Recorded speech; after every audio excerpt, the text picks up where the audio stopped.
Greetings. Welcome to Consider the Alternative, a Course in Miracles channel.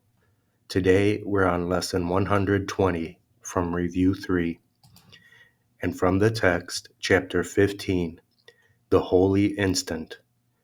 1. The Two Uses of Time. Can you imagine what it means to have no cares, no worries, no anxieties, but merely to be perfectly calm and quiet all the time? Yet that is what time is for, to learn just that and nothing more.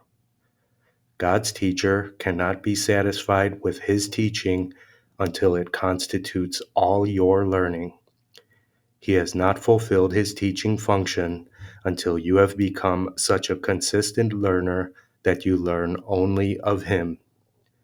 When this has happened, you will no longer need a teacher or time in which to learn.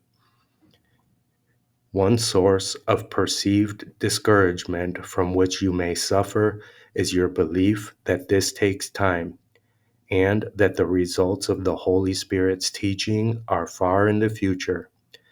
This is not so, for the Holy Spirit uses time in his own way and is not bound by it. Time is his friend in teaching. It does not waste him as it does you. And all the waste that time seems to bring with it is due but to your identification with the ego, which uses time to support its belief in destruction. The ego, like the Holy Spirit, uses time to convince you of the inevitability of the goal and end of teaching. To the ego, the goal is death, which is its end. But to the Holy Spirit, the goal is life, which has no end. The ego is an ally of time, but not a friend, for it is as mistrustful of death as it is of life, and what it wants for you, it cannot tolerate. The ego wants you dead, but not itself. The outcome of its strange religion must therefore be the conviction that it can pursue you beyond the grave. And out of its unwillingness for you to find peace, even in death, it offers you immortality in hell. It speaks to you of heaven, but assures you that heaven is not for you. How can the guilty hope for heaven? The belief in hell is inescapable to those who identify with the ego. Their nightmares and their fears are all associated with it. The ego teaches that hell is in the future, for this is what all its teaching is dedicated to. Hell is its goal. For although the ego aims at death and dissolution as an end, it does not believe it. The goal of death, which it craves for you, leaves it unsatisfied. No one who follows the ego's teaching is without the fear of death. Yet, if death were thought of merely as an end to pain, would it be feared? We have seen this strange paradox in the ego's thought system before, but never so clearly as here. For the ego must seem to keep fear from you to hold your allegiance.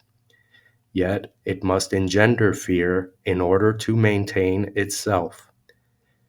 Again, the ego tries, and all too frequently succeeds, in doing both by using disassociation for holding its contradictory aims together so that they seem to be reconciled.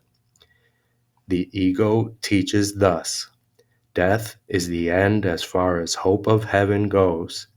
Yet, because you and the ego cannot be separated, and because it cannot conceive of its own death, it will pursue you still, because guilt is eternal.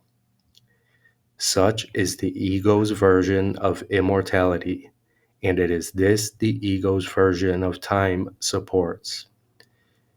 The ego teaches that heaven is here and now because the future is hell. Even when it attacks so savagely that it tries to take the life of someone who thinks its is the only voice, it speaks of hell even to him. For it tells him hell is here as well, and bids him leap from hell into oblivion. The only time the ego allows anyone to look upon with equanimity is the past, and even there its only value is that it is no more. How bleak and despairing is the ego's use of time, and how terrifying, for underneath its fanatical insistence that the past and the future be the same is hidden a far more insidious threat to peace. The ego does not advertise its final threat, for it would have its worshippers still believe that it can offer them escape. But the belief in guilt must lead to the belief in hell, and always does. The only way in which the ego allows the fear of hell to be experienced is to bring hell here, but always as a foretaste of the future. For no one who considers himself as deserving of hell can believe that punishment will end in peace. The Holy Spirit teaches thus: there is no hell. Hell is only what the ego has made of the present. The belief in hell is what prevents you from understanding the present because you are afraid of it. The Holy Spirit leads as steadily to heaven as the ego drives to hell. For the Holy Spirit, who knows only the present, uses it to undo the fear by which the ego would make the present useless. There is no escape from fear in the ego's use of time. For time, according to its teaching, is nothing but a teaching device for compounding guilt until it becomes all-encompassing, demanding vengeance forever. The Holy Spirit would undo all of this now. Fear is not of the present, but only of the past and future, which do not exist. There is no fear in the present when each instant stands clear and separated from the past, without its shadow reaching out into the future. Each instant is a clean, untarnished birth in which the Son of God emerges from the past into the present, and the present extends forever. It is so beautiful and so clean and free of guilt that nothing but happiness is there. No darkness is remembered, and immortality and joy are now. This lesson takes no time, for what is time without a past and future? It has taken time to misguide you so completely, but it takes no time at all to be what you are. Begin to practice the Holy Spirit's use of time as a teaching aid to happiness and peace. Take this very instant, now, and think of it as all there is of time. Nothing can reach you here out of the past, and it is here that you are completely absolved, completely free, and wholly without condemnation. From this holy instant, wherein holiness was born again, you will go forth in time without fear, and with no sense of change with time. Time is inconceivable without change, yet holiness does not change. Learn from this instant more than merely that hell does not exist. In this redeeming instant lies heaven, and heaven will not change, for the birth into the holy present is salvation from change. Change is an illusion, taught by those who cannot see themselves as guiltless. There is no change in heaven because there is no change in God. In the holy instant in which you see yourself as bright with freedom, you will remember God, for remembering Him is to remember freedom. If you are tempted to be dispirited by thinking how long it would take to change your mind so completely, ask yourself, how long is an instant? Could you not give so short a time to the Holy Spirit for your salvation? He asks no more, for He has no need of more. It takes far longer to teach you to be willing to give Him this than for Him to use this tiny instant to offer you the whole of heaven. In exchange for this instant, He stands ready to give you the remembrance of eternity. You will never give this holy instant to the Holy Spirit on behalf of your release, while you are unwilling to give it to your brothers on behalf of theirs. For the instant of holiness is shared and cannot be yours alone. Remember then, when you are tempted to attack a brother, that his instant of release is yours. Miracles are the instants of release you offer and will receive. They attest to your willingness to be released and to offer time to the Holy Spirit for His use of it. How long is an instant? It is as short for your brother as it is for you. Practice giving this blessed instant of freedom to all who are enslaved by time, and thus make time their friend for them. The Holy Spirit gives their blessed instant to you through your giving it. As you give it, He offers it to you. Be not unwilling to give what you would receive of Him, for you join with Him in giving. In the crystal cleanness of the release you give is your instantaneous escape from guilt. You must be holy if you offer holiness. How long is an instant? As long as it takes to reestablish perfect sanity, perfect peace, and perfect love for everyone, for God and for yourself.